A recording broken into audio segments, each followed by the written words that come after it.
जिस गरीब घर जमाई की इज्जत फूटी कौड़ी के बराबर नहीं थी, उसके पास कैसे आया करोड़ों का बैंक बैलेंस? क्यों ये करोड़पति जीना चाहता था एक घर जमाई बनके?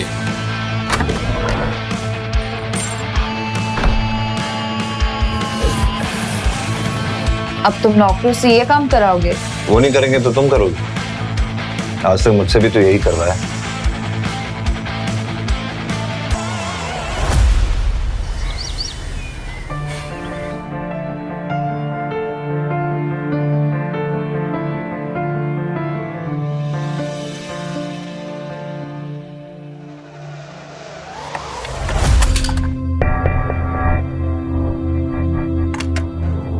ड्राइवर, मेरा बैग जल्दी से गाड़ी में रखो और गाड़ी निकालो, मुझे ऑफिस के लिए देर हो रही है।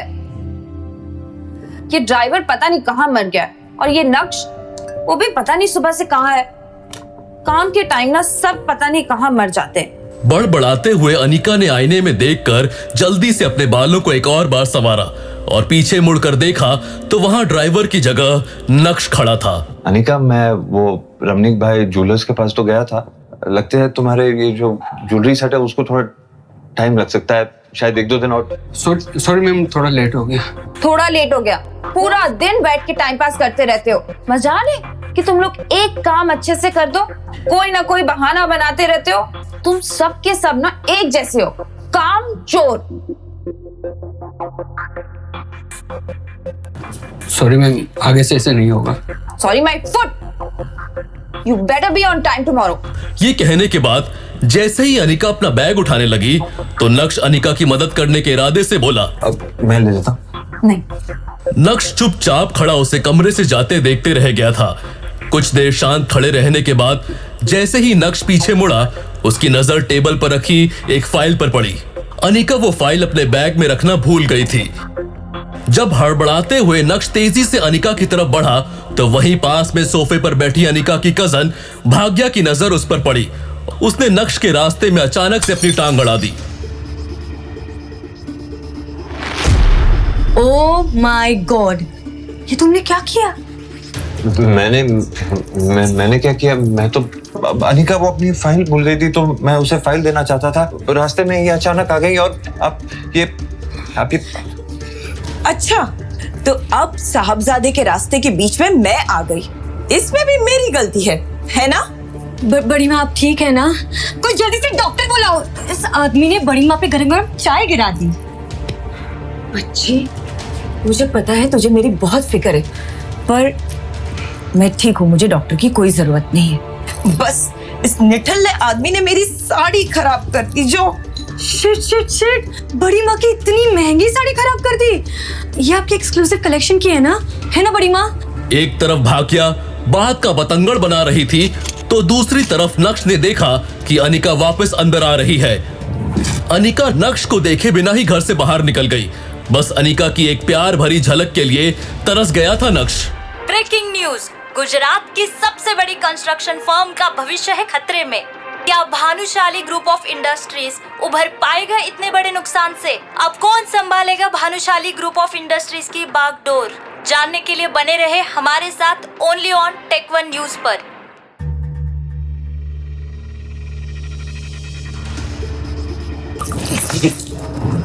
बेवकूफ, एक काम ठीक से नहीं आता, अब सीधे से चलना भी सिखाना पड़ेगा क्या तुझे? खड़े खड़े मेरा मुंह क्या देख रहा है? दफा हो जा मेरी नजरों के सामने से।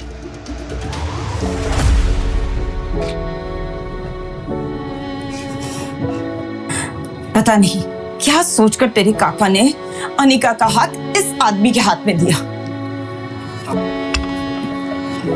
हमारे तो भाग ही फूट गए। घर दामाद बनकर बस हमारी छाती पर मूंग डल रहा है वो। ये है जावेरी परिवार का घर। जावेरी परिवार सूरत की बड़ी बिजनेस फैमिलीज में से एक है। इस बड़े से शानदार घर में जावेरी खानदान का बड़ा परिवार रहता है और कई जॉइंट फैमिली की तरह इनके बीच में भी प्यार बस दिखावे का ही है। अक्सर यहां पर सुबह की शुरुआत ऐसे ही शोर शराबे से होती है और गलती चाहे हो या ना हो, इल्जाम हमेशा इस परिवार के दामाद यानी नक्श के सर पर ही आता है। पर नक्श ने कभी भी इस बात को दिल पर नहीं लिया। हर सुबह किसी और की गलती को अपने सर लेकर मुस्कुराते हुए वो अपने काम में लग जाता है।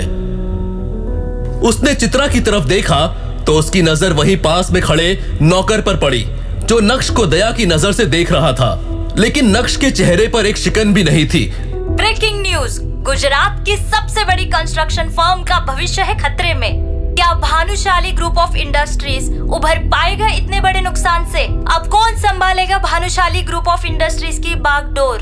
भानुशाली ग्रुप?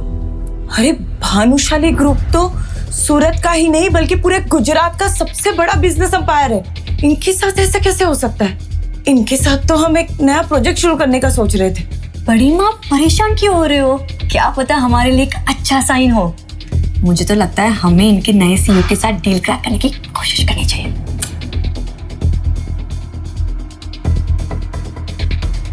नक्श के चेहरे पर हल्की सी मुस्कुराहट थी जो उसकी आंखों की चमक को और बढ़ा रही थी। तभी नक्श की नजर दीवार पर टंगी अनिका के पिता रसिक जावेरी की एक तस्वीर पर पड़ी। ये देखें आप गुरुजी, आपके वादे के चक्कर में क्या क्या सहन करना पड़ रहा है इस घर में। आप तो जाते जाते अपनी बेटी अनिका का हाथ मेरे हाथों में देकर चले गए। कहीं पीछे से आपके घर में बस रोज कुछ ना कुछ झेलना पड़ता है मुझे।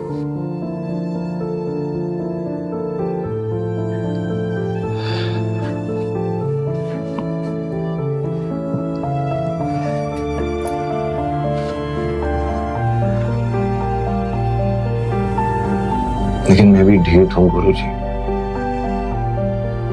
आपकी पत्नी चित्रा, उन्हें तो जैसे तैसे मैं झेल लूंगा, लेकिन मेरा असली मकसद आपकी बेटी अनिका के दिल में जगह बनाना है। उसके दिल में तो मैं जगह बना के ही रहूंगा।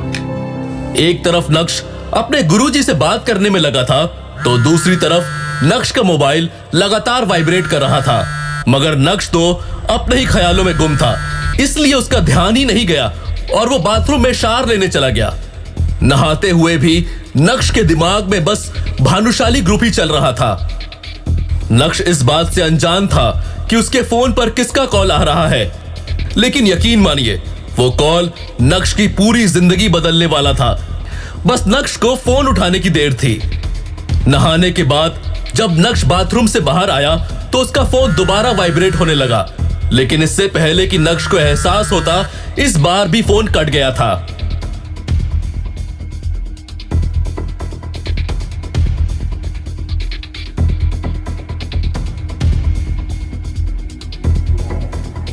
नक्श, प्लीज मेरा फोन उठा लो।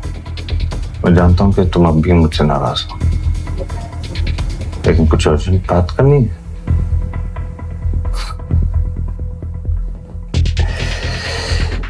कमाल है, 2.5 साल लगे इन्हें अपनी गलती का एहसास होते हुए। ऐसे कई सारे मैसेजेस थे और उन सभी को पढ़ने के बाद नक्श ने अपना फोन बेड पर फेंका। अभी नक्श उन मैसेजेस के बारे में सोच ही रहा था कि इतने में उसी नंबर से एक बार और कॉल आया।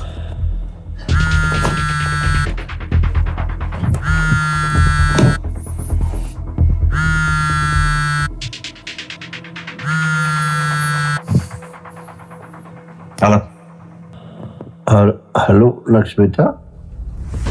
Hello mister Yashvardhan. अपना नाम सुनकर वो बुढ़ा आदमी थोड़ा सकपकाया, लेकिन यशवर्धन ने फिर से प्यार से शुरुआत की। बेटा, मुझे तुम्हारी बहुत याद आती है।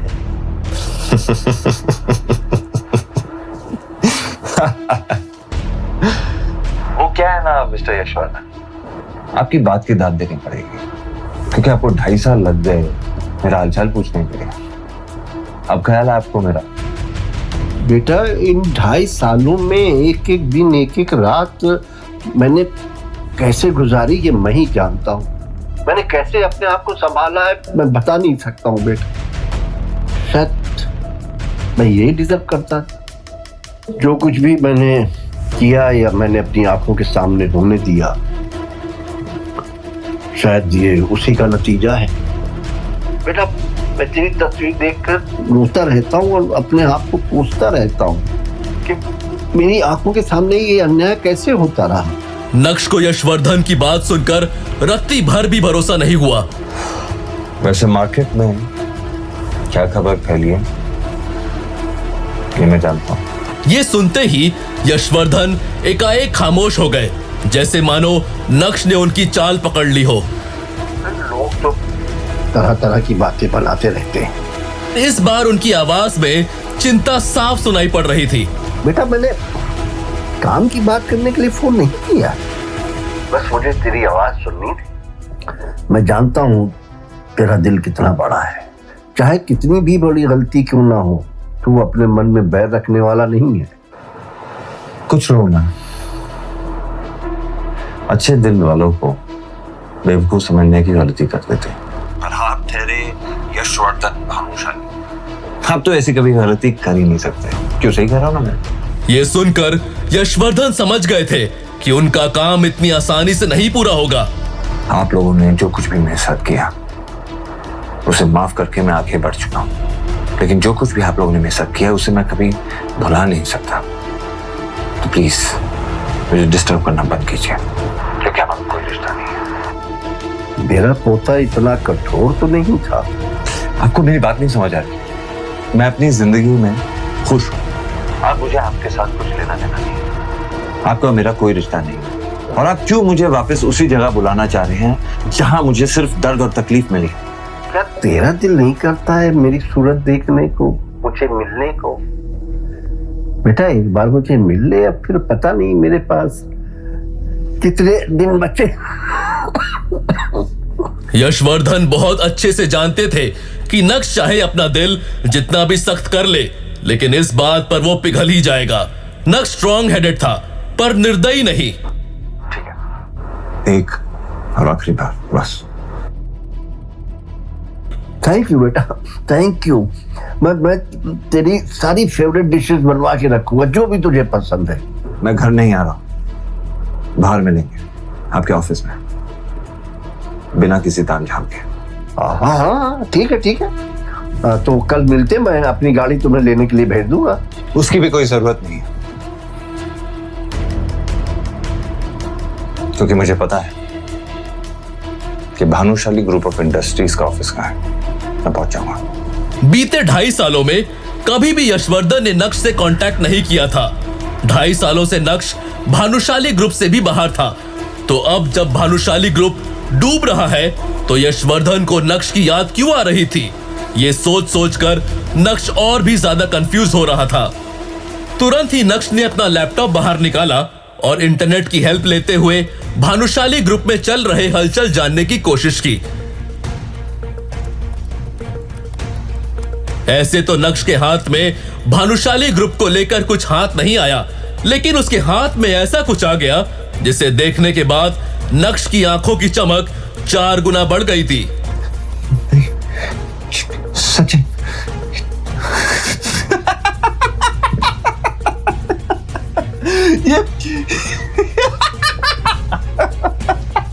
जोर जोर से हंसते हुए बिस्तर से उठकर नक्श पागलों की तरह नाचने लगा था। वो भूल गया था कि ये घर उसका नहीं है, वो तो बस इस घर का घर जमाई है। अब इस पागल को क्या हो गया? इसमें माता वाता तो नहीं आ गई? नक्श के हंसने की आवाज सुनकर चित्रा का दिल बाहर आ गया था। नक्श की हंसी और नाचने का पागलपन रुकने का नाम नहीं ले रहा था। बड़ी माँ छोड़ो ने તમે ઢોકલા ખાઓ ઢોકલા આદમીના પાછળ શું સમય બરબાદ કરો।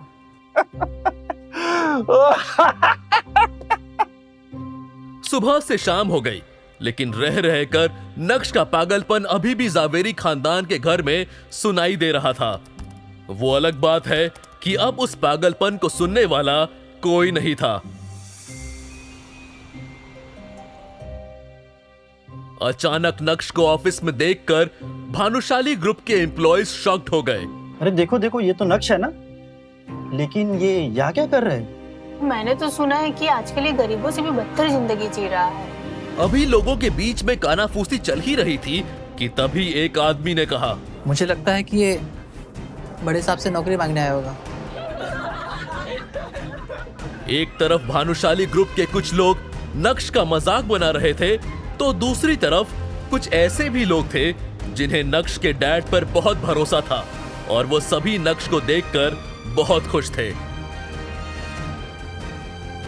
अब आया है ऊट पहाड़ के नीचे, यही सही समय है और इन्हें मेरी जरूरत भी है, मजा आना चाहिए। कैबिन में बैठे यशवर्धन को भी नक्श का बड़ी बेसब्री से इंतजार था। अब यशवर्धन, भानुशाली और नक्श एक दूसरे के आमने सामने खड़े थे, लेकिन दोनों में से किसी के भी मुंह से एक शब्द भी बाहर नहीं निकल रहा था। यशवर्धन और नक्श की इस मीटिंग को देखकर ऑफिस के बाकी एम्प्लॉयज भी हैरान हो गए कि अब आगे क्या होगा। चलो आओ अंदर, आराम से बैठ के बात करते। नक्श बेवकूफ नहीं था। यशवर्धन के इस इशारे को वो अच्छे से समझ पा रहा था। नक्श जो कल तक चित्रा और अनीका के ताने सुन रहा था, वो आज भानुशाली ग्रुप के चेयरमैन के आलीशान कैबिन में बैठा हुआ था। नक्श बेटा कैसे हो? तुम्हें हमारी याद नहीं आई? नक्श को यशवर्धन, भानुशाली की भावुक बातों से कोई फर्क नहीं पड़ रहा था, क्योंकि उसे पता था ये सब एक दिखावा है। जिस काम के लिए आपने मुझे यहाँ बुलाया है, जो बात करने के लिए आपने मुझे यहाँ पे बुलाया है, उसकी बात करें। ये सब बातें तो आप कल भी फोन पे कर चुके हैं, है ना मिस्टर भानुशाली? नक्श बेटा, तुम मेरे पोते हो और मैं समझ सकता हूँ कि तुम ऐसा क्यों करो। गलती मेरी है और उसकी सजा भी मुझे मिलनी चाहिए। और मैं तुम्हें बता दूं कि कई सालों से मैं हर रोज उस गलती की सजा भुगत रहा हूँ। मिस्टर भानुशाली, ये बात हम दोनों अच्छी तरह जानते हैं कि ये सब बातें करने के लिए तो आपने मुझे यहाँ पे बुलाया नहीं। तो प्लीज ना आप अपना वक्त जाया कीजिए, ना ही मेरा। जो बात करनी है कीजिए, वरना मैं निकल। नक्श प्लीज मत जाओ। इस भानुशाली ग्रुप को तुम्हारी जरूरत है, मुझे तुम्हारी जरूरत है। मैं चाहता हूँ अपने पापा की तरह तुम इस कंपनी को संभाल लो। क्या तुम अपने दादा को माफ नहीं करोगे? वैसे तो नक्श को बहुत गुस्सा आ रहा था, लेकिन उसके पास भी यही एक मौका था जहां वो खुद की जिल्लत भरी जिंदगी को बदल सकता था। यही सोचकर उसने अपने कदम पीछे ले लिए। मैं जानता हूँ बेटा कि कुछ सालों पहले मैं तुम्हारे पापा के साथ बहुत सख्ती किया। अब मैं उस गलती को सुधारना चाहता हूँ। तुम्हारे पापा ने जिस कंपनी को जिस ऊंचाई तक पहुंचाया है अपना खून पसीना एक करके, अब वो डूबने के कगार पे। मीडिया वालों ने भी बात का बटंगर बना, जिस वजह से हमारे क्लाइंट भी जाने लगे। नक्श ने अपने दादाजी को इतना लाचार और असहाय आज से पहले कभी नहीं देखा था। मगर नक्श भानुशाली ग्रुप के सीईओ दर्पण भानुशाली यानी अपने चाचा को बिल्कुल भी पसंद नहीं करता था। अपने दादाजी की बात सुनकर नक्श को उन पर दया आने लगी। ठीक है, बताइए मैं आपकी मदद कैसे कर सकता हूँ? मैं चाहता हूँ कि कंपनी तुम संभाल लो और अपने पापा की तरह इस कंपनी को चलाओ। तो आप चाहते हैं कि मैं ये कंपनी ज्वाइन कर लूं, मतलब अपने चाचा के अंडर काम करूंगा, है ना? लेकिन नक्श के यहाँ आने का मकसद कुछ और भी था। वो अपने दादाजी की बात में आकर किसी भी बात पर हाँ करने के लिए तैयार नहीं था। दरअसल दादाजी, बात आपकी कंपनी और आपके फायदे की है। तो ये रिश्ते नाते पछतावे जैसे शब्दों का इस्तेमाल नहीं करते हैं, इसे पीछे छोड़ देते हैं। आपकी मदद करने के लिए मैं तैयार हूं, लेकिन बदले में आपको भी कुछ ऐसा करना होगा जिससे मैं खुश हो सकूं, जिससे मेरे और मेरे पिताजी का खोया हुआ सम्मान लौट सके। ज्यादा कुछ नहीं करना है आपको, बस मैं कुछ शर्तें आपके सामने रखूंगा, आपको उसे स्वीकार करना है, कबूल करना है, और उसके बदले में मैं आपकी मदद करने के लिए तैयार हूं। सिंपल। शर्तें। अब तुम अपनों के आगे शर्तें रखोगा। इस दुनिया में रहना है तो दुनिया के तौर तरीके से ही बात करनी पड़ेगी, और शायद इसी में मेरा फायदा। वो क्या ना कि आपको मेरी जरूरत है, मुझे आपकी नहीं।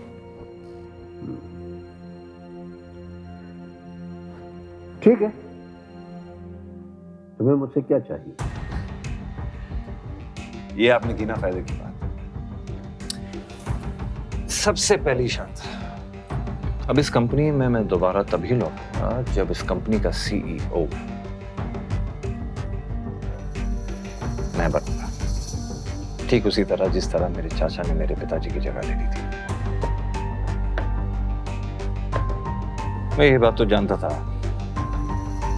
कि आपने मुझे भानुशाली ग्रुप ऑफ इंडस्ट्रीज को बचाने के लिए नहीं बल्कि चाचा की कंपनी को बचाने के लिए यहाँ पे बुलाया, लेकिन आपको अपनी गलती का जरा सा भी अफसोस नहीं हुआ। ऐसी बात नहीं है बेटा, लेकिन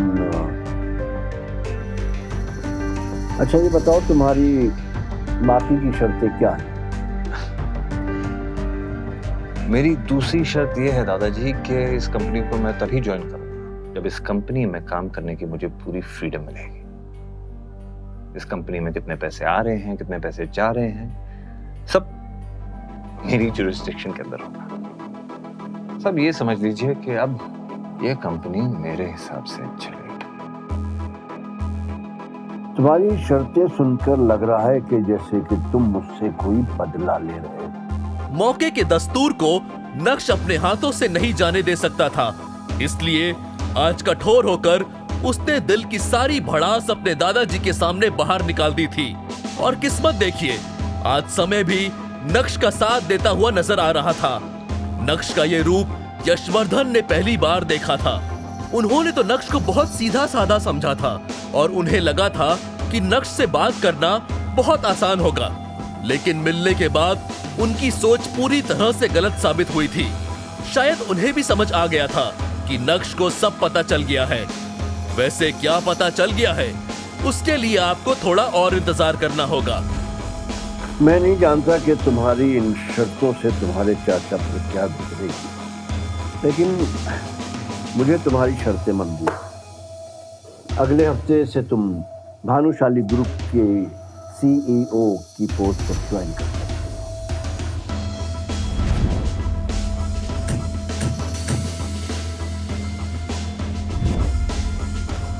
बात खत्म होते ही यशवर्धन ने सर झुका लिया, लेकिन नक्श भी वहां पूरी तैयारी के साथ आया था।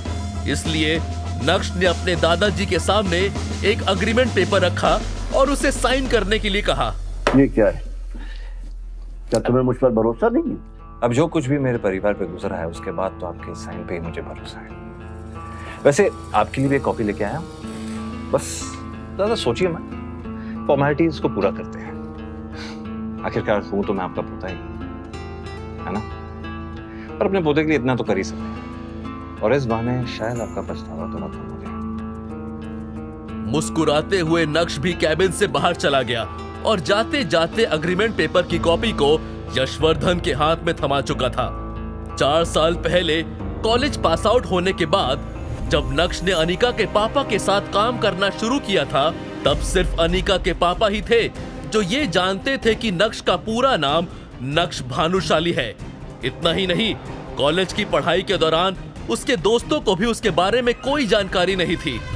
अनिका के पापा के साथ काम करते वक्त नक्श की मुलाकात अनिका से हुई और पहली नजर में ही वो अपना दिल खो बैठा। लेकिन उसे क्या पता था कि इतना प्यार होने के बाद भी जब वो अनिका से शादी करेगा, तब उसे उस शादी में एक जिल्लत की जिंदगी के अलावा और कुछ नहीं मिलेगा। भले ही मैं अनिका को अपना सच इतनी जल्दी नहीं बताऊंगा, लेकिन आज मुझे महसूस हो रहा है कि मेरे अंदर कुछ बदल गया है। जैसे मेरे हाथों में कोई पावर आ गई है और अब मैं उन लोगों को जवाब दे सकता हूं जो मुझ पर हंसते थे। बगावत की शुरुआत तो हो गई है और अब आगे आगे देखो होता है क्या।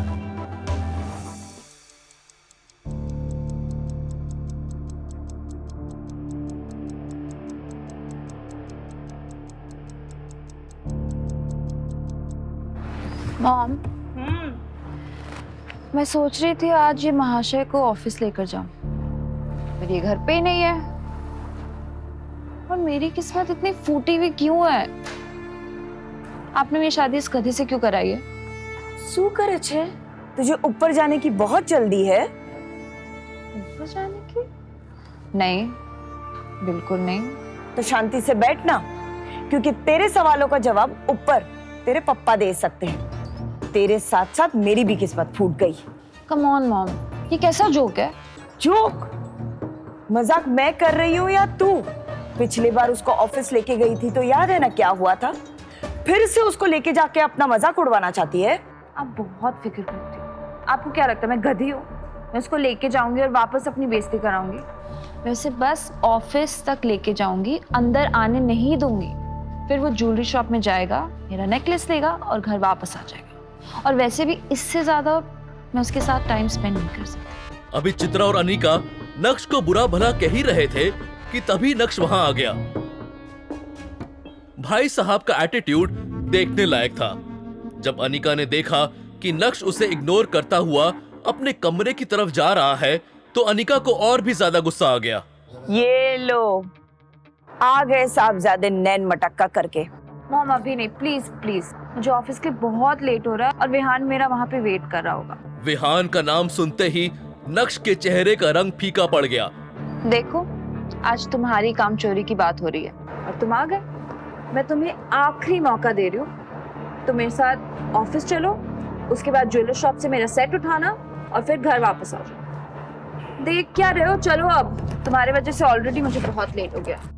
नक्श चित्रा से तो कभी कभार बहस कर लिया करता था, लेकिन वो अपनी वाइफ अनिका से कभी भी जुबान नहीं लड़ाता था। चलो।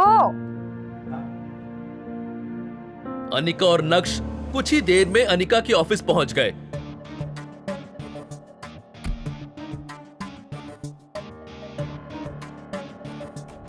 अनिका जब अपने कैबिन में पहुंची तो उसका दोस्त और बिजनेस पार्टनर विहान बजाज पहले ही वहां बैठा उसका इंतजार कर रहा था। यार अनिका, मैं पिछले 1 घंटे से बैठा तुम्हारा इंतजार कर रहा हूं। ये आदमी इतना खाली है कि 1 घंटे से यहाँ बैठ के मेरी बीवी का इंतजार कर रहा है। I am so sorry Vihaan, क्या है ना, कुछ लोगों के कारण देर हो जाती है। अनिका की बात सुनकर विहान के 1 घंटे इंतजार करने की शिकायत एक पल में ही गायब हो गई और वो बस मुस्कुराते हुए अनिका को ही देखे जा रहा था। वो आज बहुत ज्यादा खुश नजर आ रहा था। विहान, आज तुम बहुत ज्यादा खुश लग रहे हो। कोई लॉटरी तो नहीं लगी तुम्हारी? भाई साहब, अब तुम्हारा आना किसी लॉटरी से कम है क्या? भाई साहब, ये मत भूलिए कि आप एक ऑफिस में हैं और ये भी मत भूलिए कि आपको दोस्ती की सीमा नहीं लांघनी है। तुम चुप रहो। विहान, मैं समझी नहीं, तुम क्या बोलने की कोशिश कर रहे थे? विहान समझ गया था कि अनिका उसकी बात से थोड़ी अनकंफर्टेबल हो गई है, इसलिए उसने झट से बात बदल दी और बोला, इम्पोर्टेंट ये नहीं है कि आज मैं इतना खुश क्यों। इम्पोर्टेंट ये है कि मैं आज तुम्हारे लिए एक गिफ्ट लेके आया हूँ। मेरे लिए? जी हाँ, ये देखो अनिका, तुम्हारे लिए रेयर डायमंड का नेकलेस। जी हाँ। वाह, कैसा लगा? अच्छा लग रहा है ना? अनिका, ये असली डायमंड का नेकलेस नहीं है, बल्कि ये तो कॉपी है। यकीन मानो मेरा, ये फेक है अनिका। अनिका नहीं जानती थी कि नक्श भानुशाली खानदान से ताल्लुक रखता है। भानुशाली ग्रुप रेयर डायमंड के बिजनेस में भी है और क्योंकि नक्श भानुशाली ग्रुप का हिस्सा रह चुका था, इसलिए उसे डायमंड की अच्छी खासी परख थी। नक्श ने तो सही इरादे से अपना काम कर दिया था, लेकिन अनिका को नक्श की बात कुछ रास नहीं आई। तुम्हें बोला है ना, बीच में मत बोला करो, चुप रहो। नक्श की बात सुनकर विहान को भी ये समझ आ गया था कि अब वो उस फर्स्ट कॉपी नेकलेस को ओरिजिनल बताकर अनिका को बेवकूफ नहीं बना सकता है। हाँ, ये मतलब असली रेयर डायमंड नेकलेस नहीं है, पर इसका एक एक हीरा असली है। बस इसकी क्वालिटी रेयर डायमंड नेकलेस से थोड़ी सी कम है। पर अनिका, मुझे जब भी रेयर डायमंड नेकलेस मिलेगा ना, मैं डेफिनेटली तुम्हारे लिए लेके आऊंगा, मैं प्रॉमिस। वाह, बहुत अच्छी बात है। मतलब रेयर डायमंड नेकलेस इस दुनिया में सिर्फ 10 बने हुए हैं और ये भाई साहब लेके आएंगे। ऐसे इंसान का तुम भरोसा नहीं कर सकती हो। अरे झूठ बोल रहा है तुमसे, आगे भी झूठ बोलेगा, कोई काम का नहीं है ये। और तुम्हें रेयर डायमंड नेकलेस की क्या जरूरत है अनिका, जब तुम्हारे पास असली डायमंड है। आज अनिका को विहान की हरकत से ज्यादा इस बात पर हैरानी हो रही थी कि अचानक नक्श के अंदर हर बात का जवाब देने की हिम्मत कहां से आ रही है। तुम चुप रहोगे? नक्श के मुंह खोलने से पहले विहान को लगा था कि अनिका नेकलेस देखते ही उसके प्यार में पागल हो जाएगी। आखिर वो उसे कोई छोटी चीज नहीं, डायमंड का हार दे रहा था। अब पोल तो उसकी खुल चुकी थी, तो वो करता भी क्या? शांति से चुप बैठने के अलावा उसके पास करने के लिए और कुछ भी नहीं था। पर इस वक्त अनिका के पास विहान को दिलासा देने के अलावा और कोई चारा नहीं था। तो क्या हुआ विहान, अगर ये कम क्वालिटी वाला डायमंड नेकलेस है, ये नॉर्मल सी बात है। अब हर कोई वो रेयर डायमंड वाले नेकलेस तो नहीं खरीद सकता ना। और वैसे भी हमारे देश में ऐसे बस 10 ही हार हैं। और जहाँ तक मुझे याद है उसमें से एक हीरे की नेकलेस की नीलामी हुई थी और वो डायमंड नेकलेस कहीं 1.5 से 2 के बीच में, 2 करोड़ के बीच में बिका था। किसने खरीदी वो तो मैं नहीं जानती हूँ। पर विहान, तुम्हें कोई रेयर नेकलेस लाने की जरूरत नहीं है, ये भी बहुत सुंदर है। I really love it. I mean, you know what, मैं इसको बहुत संभाल के अच्छे से रखूंगी। Thank you so much. Anika की बात सुनकर तो विहान के जैसे तोते ही उड़ गए। इस हार को खरीदने में ही उसे पसीना आ गया था। भूल जाओ बेटा विहान, अनिका को इम्प्रेस करने में कंगाल हो जाओगे, कंगाल। वहीं नक्श अनिका को परेशान देखकर अपने किए पर पछताने लगा और सोचने लगा कि इतनी बड़ी बात हो जाने के बाद भी अनिका विहान का साथ दे रही है। लेकिन वो अपनी बदली हुई जिंदगी को इतनी आसानी से अपनी बीवी के सामने नहीं रखना चाहता था। वो अनिका को पाना चाहता था, उसका दिल जीतना चाहता था। अनिका, मैंने आज तक तुम्हें कुछ नहीं कहा, लेकिन आज मैं चुप नहीं बैठूंगा। मैं तुम्हारे लिए रेयर डायमंड नेकलेस लेकर आऊंगा, ये मेरा तुमसे वादा है। मैं दुगनी मेहनत करूंगा, मैं वो सब हासिल करने की कोशिश करूंगा जो तुम्हारे अरमान है। I promise. अपने दिल की बात अनिका के सामने रखने के बाद नक्श ने अनिका के जवाब का इंतजार भी नहीं किया और उसके कैबिन से बाहर निकल गया। नक्श ने पलटकर अनिका की तरफ देखा तो अनिका भी उसी की तरफ देख रही थी। प्यार नहीं तो कम से कम नक्श अनिका का ध्यान अपनी तरफ खींचने में कामयाब हो गया था। क्या नक्श को खुद से दूर रखकर मैंने कोई गलती तो नहीं की? ये क्या सोच रही हूँ मैं? विहान मेरा बिजनेस पार्टनर है, मेन इन्वेस्टर है। नक्श की इस हरकत की वजह से अगर विहान कंपनी से बैकआउट कर गया तो क्या होगा? नहीं नहीं, नक्श की वजह से मैं मेरी इतने साल की मेहनत को जायज नहीं जाने दूंगी। मुझे नक्श की नहीं, विहान की जरूरत है। सुबह का समय था और सारे एम्प्लॉयज अपने अपने काम में बिजी थे। लेकिन जब उन्होंने नक्श को कॉन्फिडेंस के साथ बाहर जाते देखा तो सब उसे घूरने लगे थे। कुछ लोगों ने तो अपना काम छोड़कर फुसफुसाना भी शुरू कर दिया था। दूसरी तरफ वही अनिका का गुस्सा इस वक्त चरम पर था। आज पहली बार नक्श ने उसके साथ बदतमीजी की थी, इसलिए वो भी नक्श के पीछे पीछे कैबिन से बाहर आ गई। नक्श, ये क्या पागलपन है? तुम्हें किसने हक दिया कि तुम मुझे ये बेफालतू की सलाह दो? जब भी तुम्हें ऑफिस लाई हूं ना, तुम हमेशा कुछ ना कुछ उल्टा ही करते हो। गलती हो गई मुझसे। गेट लॉस्ट नाउ, जल्दी जा। नक्श ने अनिका की इस बात का भी कोई जवाब नहीं दिया। वो जानता था कि वो जितना बोलेगा उतना ही अनिका का गुस्सा बढ़ता जाएगा। उसे अनिका से जो कहना था वो उसे कह चुका था। जैसे तैसे अनिका ने अपने गुस्से को दबाते हुए मामले को खत्म करने की कोशिश की, लेकिन उसे क्या पता था कि अभी तो मामले की बस शुरुआत हुई थी। अबे ओ, रुक, जाता कहाँ है? अनिका ने विहान को रोकने या फिर शांत करने की कोई कोशिश नहीं की। शायद वो भी इस तमाशे को एंजॉय करना चाहती थी। नक्श ने पहले तो अनिका के सामने विहान का भांडा फोड़ा और उसे पूरी तरह से एम्बैरस किया।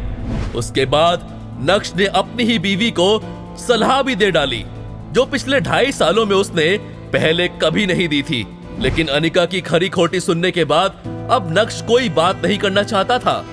नक्श का ये एटीट्यूड विहान से बर्दाश्त नहीं हुआ और उसने अपनी चाल बढ़ाते हुए नक्श का पीछा किया। अबे भाग कर रहा है, बहरा है क्या?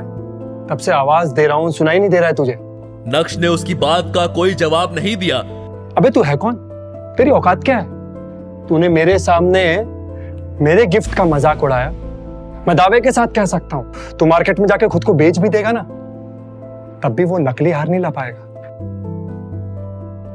बड़ा है बात करता है। तुझे ना तुम्हारी मार्केट वैल्यू पता होनी चाहिए। 0 डब्बा बोल। जब कोई आपकी खामोशी का फायदा उठाने लगे तो बोलना जरूरी हो जाता है। पहली बात, जो लड़की तुम्हारे सामने खड़ी है ना, वो मेरी बीवी है, तो बेहतर यही होगा कि तुम उससे दूर रहो। दूसरी बात, तुम्हारा दिया हुआ हीरे का नकली हार की कोई जरूरत नहीं है, ये मैं खुद इसे लाके दे सकता हूं। तो अपना ये ढोंगी दिखावा बंद करो। तीसरी बात, जिसकी खुद की जेब में नोट नहीं होते, वो चिल्लर बजा के दिखावा नहीं करते। और एक बोनस बात, दोबारा इस पेन को टच किया ना तो मैं तेरा हाथ तोड़ दूंगा। नक्श ने विहान को अपने स्वैग के दर्शन करवा दिए थे। इसी के साथ नक्श ने विहान को एक बाजू ढकेला और ऑफिस से बाहर निकल गया। नक्श के वहां से जाने के बाद कुछ देर तक विहान वहीं खड़ा रहा, लेकिन इतनी बेइज्जती होने के बाद वहां रुकने का कोई सेंस नहीं था। तमाशा खत्म होने के बाद अनिका भी ऑफिस के अंदर चली गई। क्या देख रहे हो तुम लोग? Get back to work. ये अंजी कॉर्पोरेशन का ऑफिस था, जिसकी चेयरपर्सन अनिका थी। अपने कैबिन में जाने के बाद अनिका गुस्से से आग बबूला हो रही थी। पिछले कुछ महीनों से अनिका की कंपनी के हालात ठीक नहीं थे। वो मुश्किल से उसे संभालने की कोशिश कर रही थी। क्या करे उसे ये समझ नहीं आ रहा था। तभी उसे विहान मिला और जब उसकी दोस्ती विहान से हुई तब जाकर उसे पता चला कि वो एक बहुत बड़े परिवार से ताल्लुक रखता है। और बस यहाँ से अनिका ने विहान को अपने जाल में फंसाना शुरू किया। और आज विहान न सिर्फ उसकी कंपनी का बिजनेस पार्टनर है, बल्कि मेजर इन्वेस्टर भी है। और विहान की वजह से ही अनिका की कंपनी अभी चल रही है। इस कंपनी के सारे लॉसेस विहान ही बेयर करता है और अनिका को इसकी बहुत जरूरत भी है। अनिका का विहान से दोस्ती करना कोई आसान काम नहीं था। कितने पापड़ बेलने के बाद वो उसके करीब आ रही थी। सब ठीक चल रहा था, सब कुछ अनिका के प्लान के मुताबिक हो रहा था, लेकिन नक्श ने आकर आज सब कुछ बिगाड़ दिया।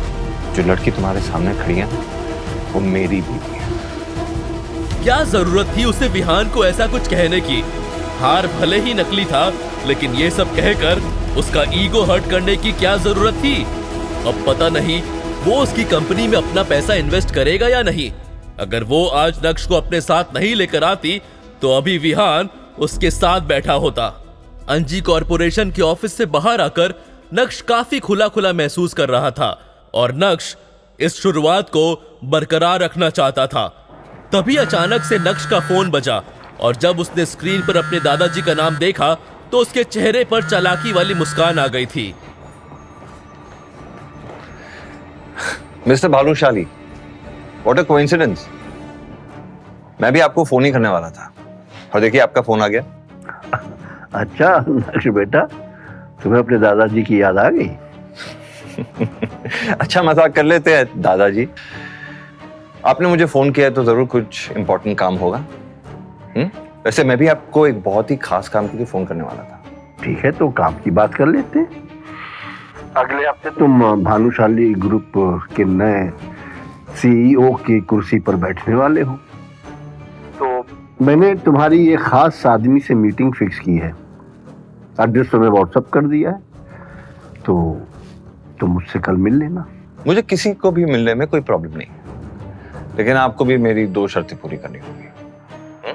पहली शर्त, आपको आज के आज मेरे लिए एक रेयर डायमंड नेकलेस का बंदोबस्त करना होगा, और दूसरी वो मैं आपको व्हाट्सएप कर रहा हूं। और हाँ, वो काम भी बेहद खास है, जल्दी हो जाना चाहिए। नक्श पॉइंट टू पॉइंट बात कर रहा था और उसका एटीट्यूड 7वें आसमान पर था, जो यशवर्धन को बिल्कुल भी पसंद नहीं आ रहा था। नक्श बेटा, तुम्हें ऐसा नहीं लगता कि तुम्हारी डिमांड्स बढ़ती जा रही हैं? अभी तो तुमने भानुशाली ग्रुप ज्वाइन भी नहीं किया है। ज्वाइन करने के बाद पता नहीं क्या होगा। मेरी डिमांड्स बढ़ती जा रही हैं? कम ऑन दादाजी, कैसे बातें कर रहे हैं आप? जाहिर सी बात है कि आपने भी अगर मुझे ऑफिस बुलाया तो कोई डिमांड पूरी करने के लिए बुलाया होगा।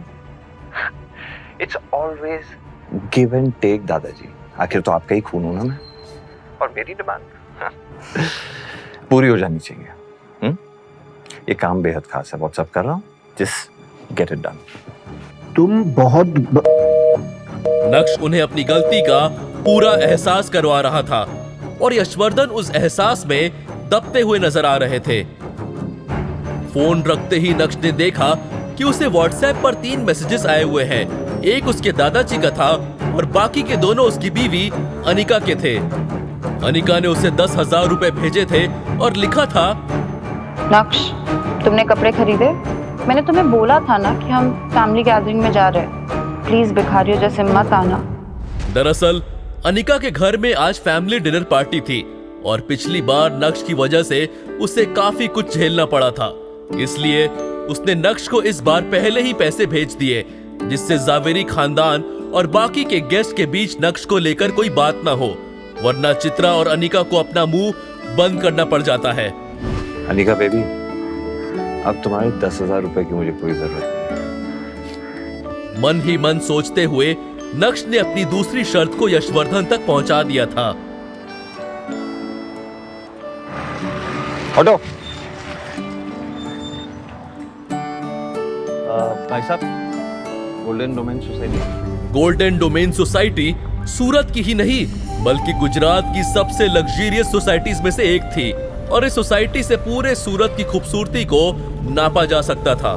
दरअसल यही वो जगह थी जहां नक्श के दादाजी ने आज उसकी एक सीक्रेट मीटिंग फिक्स की थी। लेकिन नक्श किससे मिलने जा रहा है, इस बात की उसको कोई जानकारी नहीं थी।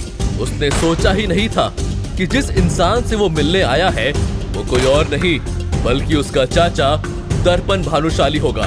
ये जानकर नक्श अपने चाचा से बिना मिले ही वहां से जाना चाहता था, लेकिन तभी अचानक से उसके कान में एक आवाज सुनाई पड़ी, नक्श,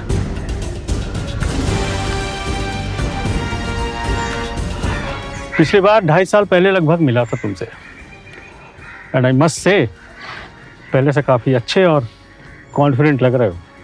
अब क्योंकि दर्पण भानुशाली ने नक्श से बात करना शुरू कर दिया था, इसलिए नक्श किसी का डिसरिस्पेक्ट नहीं करना चाहता था। हालांकि नक्श ज्यादा बात नहीं करना चाहता था और अपने चाचा की शक्ल तो बिल्कुल भी नहीं देखना चाहता था। दर्शन काका, तमें सीधे पॉइंट पे आओ ने और बताओ, भानुशाली फैमिली को अब मेरी क्या जरूरत है? हाँ, अगर आपको लग रहा है कि आपकी बातों में आकर मैं भानुशाली ग्रुप ऑफ इंडस्ट्रीज के बारे में भूल जाऊंगा या उसका नया सीईओ बनने से मना कर दूंगा, ये आपकी सबसे बड़ी गलतफहमी होगी। कोई डाउट मत रखना।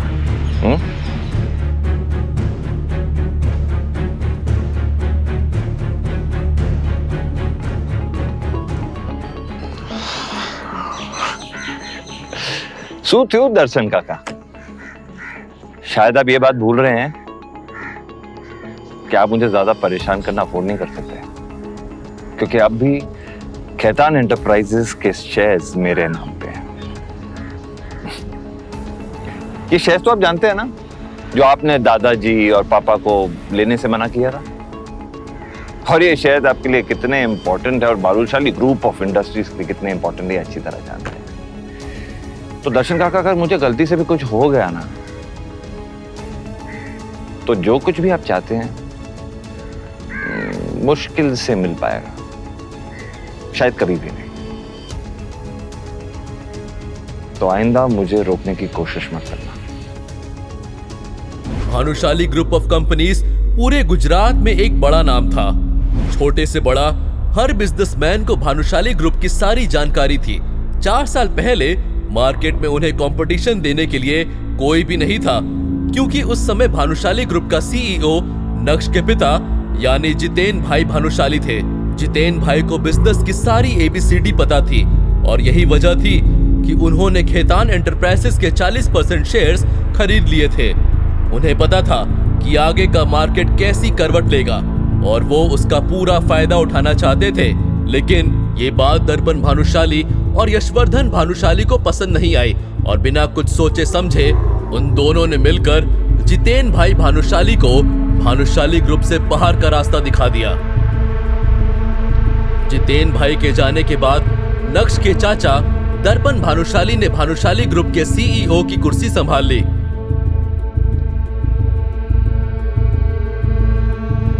लेकिन वो अपनी कंपनी को संभाल पाने में पूरी तरह से फेल हो गए। अब उन्हें डूबते हुए तिनके का सहारा चाहिए था। और जब उन्हें पता चला कि जितेन भाई के खरीदे हुए शेयर्स आज मार्केट में तहलका मचा चुके हैं, तब भानुशाली खानदान को नक्श की याद आई।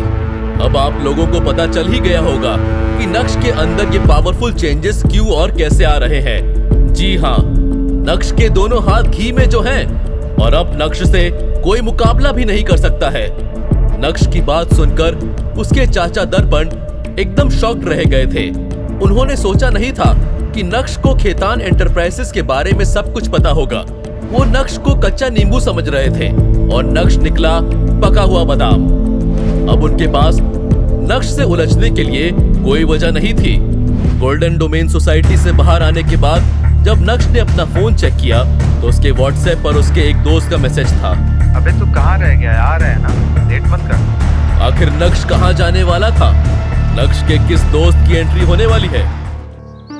दरअसल आज अनिका की फैमिली गैदरिंग अटेंड करने से पहले नक्श को अपनी हाई स्कूल रीयूनियन में जाना था। दादा, एक चाय देना। ग्रेजुएशन के बाद इतने सालों में नक्श पहली बार अपने किसी कॉलेज या स्कूल रियूनियन में जा रहा था। इतने सालों में नक्श अपने किसी भी दोस्त से भी नहीं मिला था। उस रीयूनियन पार्टी के बारे में सोचते हुए नक्श को अपने सारे पुराने क्लासमेट्स याद आने लगे, जिनके साथ वो कभी स्कूल में मस्ती किया करता था। आज नक्श उन सबसे फिर से मिलने वाला था और ये सोच सोचकर ही नक्श एक्साइटेड हो रहा था। नक्श सोचने लगा कि स्कूल के दिनों में वो कितना खुश रहा करता था। उसकी आंखों के सामने बचपन के वो सभी पल नाचने लगे थे। क्लास बंक करने पर सर से डांट खाना और डांट खाने के बाद भी दोस्तों के साथ खिलखिलाना। यस! यस! दोस्तों से लड़ाई करके उन्हें रुला देना।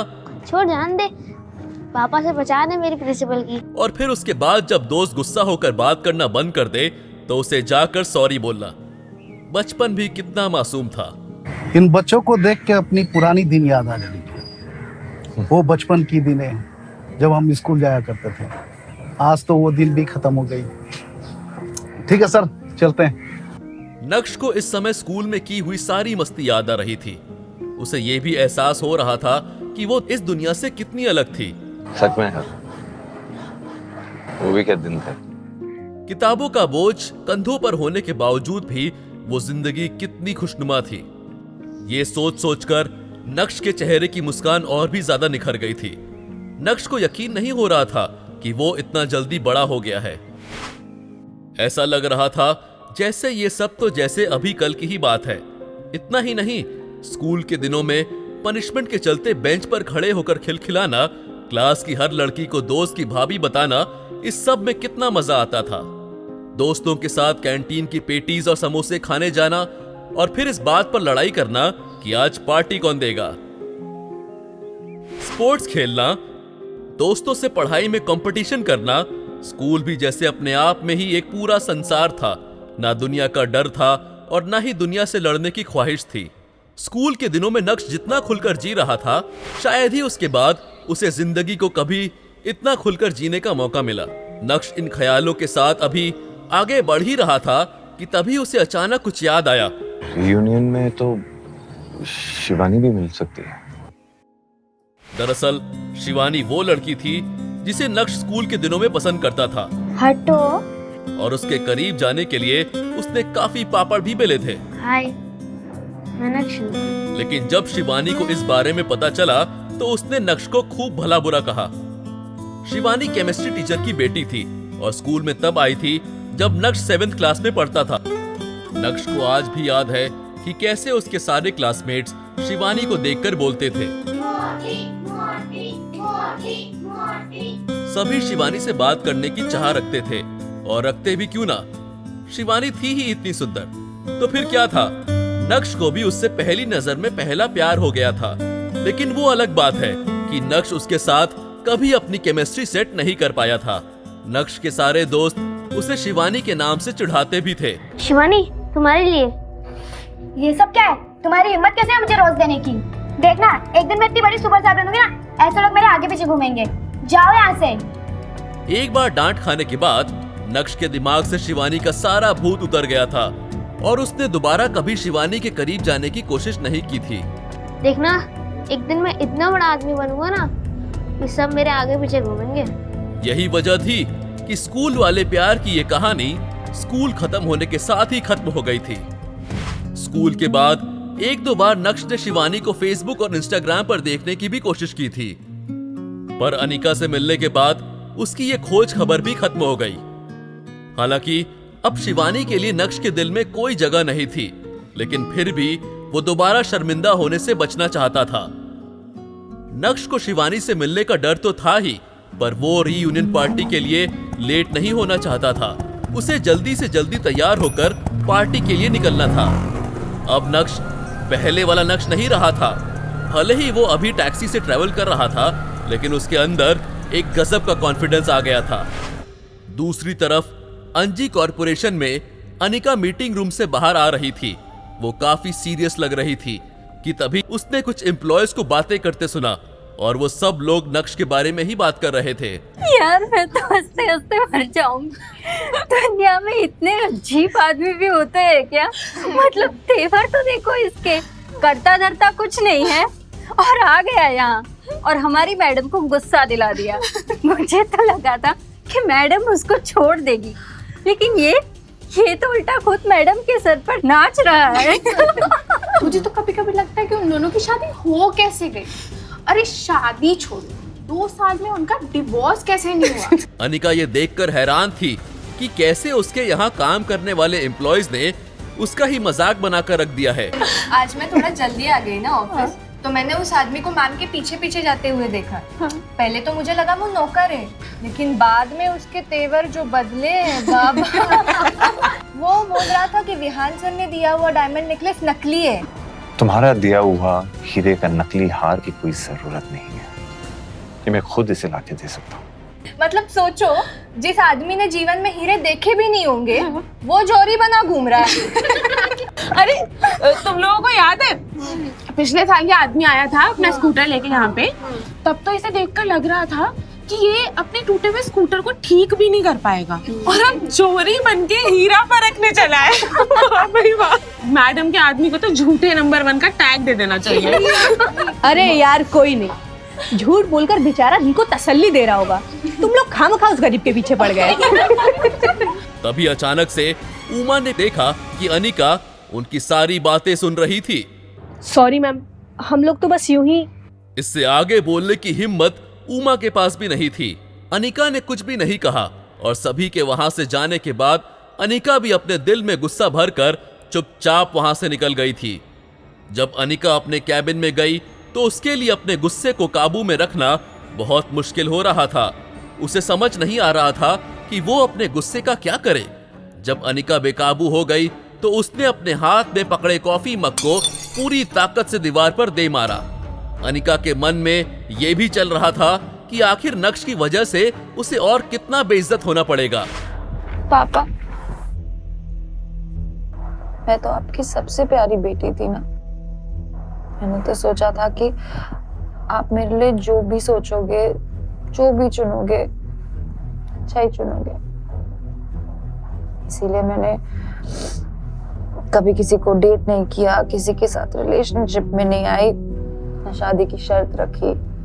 फिर भी आपने मुझे गधे के साथ बांध दिया। अपने दिल की बात अपने पापा के सामने रखने के बाद अनिका फूट फूट कर रोने लगी थी। जब भी अनिका नक्श की हरकतों से परेशान होती थी, तब तब वो अपने पापा के डिसीजन पर सवाल उठाती। मैंने सुना है कि माँ बाप जो भी अपने बच्चों के लिए करते हैं ना, उनकी भलाई के लिए करते हैं, पर मुझे ऐसा बिल्कुल नहीं लगता है। बल्कि मुझे ऐसा लगता है कि बस आपको अपना आखिरी काम करना था और आप वो करके चले गए। लेकिन आज पहली बार अनिका ने अपने पापा को एक केयरलेस पिता घोषित कर दिया था। कभी कभी अनिका अपनी माँ चित्रा से भी ये सवाल पूछ लेती थी कि उसने अनिका की शादी उस बेकार आदमी से कैसे होने दी, उस शादी को रोका क्यों नहीं गया। लेकिन चित्रा चाहे दुनिया के सामने कितनी ही तेज तर्रार क्यों ना हो, लेकिन उसने कभी भी अपने पति के डिसीजन पर सवाल नहीं उठाया था। जो कुछ भी किया अनिका के पापा ने ही किया था, लेकिन अब अनिका और चित्रा दोनों ही उनके डिसीजन से खुश नहीं है। अनिका का दिमाग इतना ज्यादा खराब हो गया था कि वो दिन भर केबिन से बाहर ही नहीं निकली थी। पूरे समय उसके दिमाग में बस अपनी बाकी की जिंदगी की कहानी चल रही थी। दूसरी तरफ चित्रा सोफे पर आराम से बैठकर टीवी देख रही है। जैसे ही चित्रा ने नक्श को अंदर आते हुए देखा, वैसे ही चित्रा ने कहा, नक्श इधर आओ, मुझे तुमसे कुछ बात करना है। तुरंत ही नक्श चित्रा के सामने जाकर खड़ा हो गया और चित्रा के बोलने का इंतजार करने लगा। हालांकि नक्श के अंदर एक गहरा बदलाव आ गया था और अब उसे किसी के भी ऑर्डर को पूरा करने या सुनने की कोई जरूरत नहीं थी। लेकिन नक्श अपने अंदर आए इस बदलाव की भनक भी चित्रा को नहीं लगने देना चाहता था। नक्श, तुम्हें याद है कुछ दिन पहले मैंने तुम्हारा अनिका का हॉस्पिटल में एक चेकअप करवाया था? उसकी रिपोर्ट्स आ गई है। अच्छा। और हर बार की तरह इस बार भी कुछ पता नहीं चल रहा है। तुम दोनों के बॉडी में कोई दिक्कत नहीं है। तो अब मुझे तुम एक सच सच बताओ कि क्या तुम्हारी फैमिली में किसी को कोई दिक्कत है या तुम्हारे खानदान में किसी के बॉडी में कुछ हो? तुम समझ रहे हो ना मैं क्या बोल रही हूँ? किसी को कोई जेनेटिक प्रॉब्लम? चित्रा की बात सुनकर नक्श का चेहरा शर्म से झुक गया। ऐसे कैसे चित्रा उसके परिवार वालों पर बेवजह शक कर सकती थी। लेकिन अपने गुस्से को संभालते हुए नक्श ने शालीन अंदाज में कहा, नहीं माँ, ऐसा कुछ नहीं है। मेरे परिवार में किसी को कोई जेनेटिक डिसऑर्डर या कोई बीमारी नहीं है। अगर ऐसा होता तो मुझे तो पता होता ना, और ना ही मैंने ऐसा कुछ सुना है। नक्श ने पूरे विश्वास के साथ अपनी बात सामने रखी, लेकिन चित्रा ने उसकी बातों को इस तरह हवा में उड़ाया जैसे मानो वो झूठ बोल रहा हो। ठीक है, तो एक काम करो, तुम अपने माँ बाप को लेकर हॉस्पिटल जाओ और उनकी चेकअप कराओ। फुल बॉडी की करवाना। जो भी खर्चा होगा वो मैं दे दूंगी। क्या है ना, ऐसे सारे मामले में ना ढिलाई नहीं बरतनी चाहिए। चित्रा के बोलने के अंदाज से ऐसा लगा जैसे मानो सच में नक्श के माँ बाप को कोई बहुत बड़ी बीमारी हो। इस बारे में नक्श के पास कहने के लिए कुछ नहीं था, और अगर वो कहता भी तो क्या कहता। कुछ देर तक उन दोनों के बीच खामोशी बनी रही। नहीं, जब उन्हें कोई बीमारी नहीं है तो उनके चेकअप की भी कोई जरूरत नहीं है। नहीं, मेरा कहने का मतलब यह है कि मैं नहीं चाहता कि खामखा आप भी अपने पैसे यूं बेफजूली वेस्ट करें। और आप ही सोचिए ना, मेरे माँ बाप का इस उम्र में अस्पताल जाना कहाँ की समझदारी है। ओह, तुम ज्यादा होशियार मत बनो। जितना कहा गया है उतना ही करो। तुम तो ऐसे कह रहे हो जैसे कि उनको हॉस्पिटल में कोई खा जाएगा। अरे भाई, इतने बड़े हॉस्पिटल में चेकअप कराना उनके किस्मत की बात है, समझे? और वैसे भी उनके लिए अच्छा ही रहेगा। वैसे मुझे भी एक काम है, अनिका आएगी तो हमें एक गैदरिंग के लिए जाना है। अच्छे से तैयार हो जाना, वहां मुझे किसी से कोई एक बात भी नहीं सुननी पड़े। हाँ, जहां होशियारी दिखानी चाहिए वहां तो दिखाता नहीं है। पढ़ा आया मुझे सिखाने। नक्श को समझ नहीं आ रहा था कि जब उसकी और अनिका दोनों की ही बॉडी में कोई फॉल्ट नहीं है तो इस बार भी प्रोसेस फेल क्यों हो गया। पिछले 1.5 सालों से लगातार नक्श और अनिका आईवीएफ के जरिए टेस्ट ट्यूब बेबी करने का ट्राई कर रहे हैं, लेकिन हर बार उनका प्रोसेस फेल हो जाता है। इस बार भी रिजल्ट्स फेल आए। नक्श को समझ नहीं आ रहा था कि अब करे तो क्या करे। ऐसे में क्या चित्रा का उसके परिवार वालों पर बेबुनियाद आरोप लगाना सही है? क्या जेनेटिक डिसऑर्डर की वजह से भी ऐसा कुछ होता है? लेकिन असल बात तो ये थी कि अनिका उसे अपने आसपास भी भटकने नहीं देती थी। 2 सालों में शायद ही नक्श उसके पास भी कभी बैठा हो। शादी को इतना वक्त हो गया था, लेकिन उसके परिवार वालों को अभी भी अनिका से कोई खुशखबरी सुनने नहीं मिली थी। अभी तक तो किसी ने भी चित्रा या अनिका से इस बारे में नहीं पूछा था, लेकिन टाइम निकलने के साथ साथ लोगों का शक बढ़ता जा रहा था और यही वजह थी कि इतना सब खेल खेलने की जरूरत पड़ी। के लिए देखिए अगला एपिसोड सिर्फ पॉकेट एफएम के यूट्यूब चैनल पर और इंस्टा एम्पायर के सारे एपिसोड्स को सुनने के लिए डिस्क्रिप्शन में दी गई लिंक से डाउनलोड कीजिए पॉकेट एफएम ऐप।